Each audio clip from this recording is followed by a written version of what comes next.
আমরাই হয়তো সে last generation যাদের মায়েদের কোনো সোশ্যাল মিডিয়াতে অ্যাকাউন্ট নেই।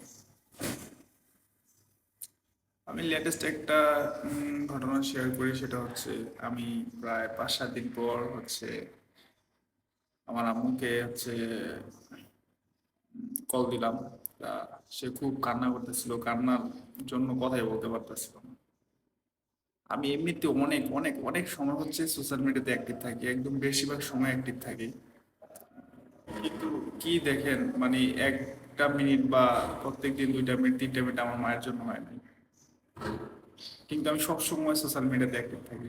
তো এগুলো নাই, সে জানেও না সোশ্যাল মিডিয়া কি, ফেসবুক কি, তারপর হচ্ছে টিকটক টিকটক কি এগুলো। আমি ভাবছি যে আমার মারও একটা ফেসবুক অ্যাকাউন্ট খুলে দেবো, সেও আমাকে লাইক কমেন্ট শেয়ার সাপোর্ট করবে। সে ওইখানে আমাকে দেখবে আর কি, মানে আমার একজন সেরা সাপোর্টার, সেরা সাপোর্টার।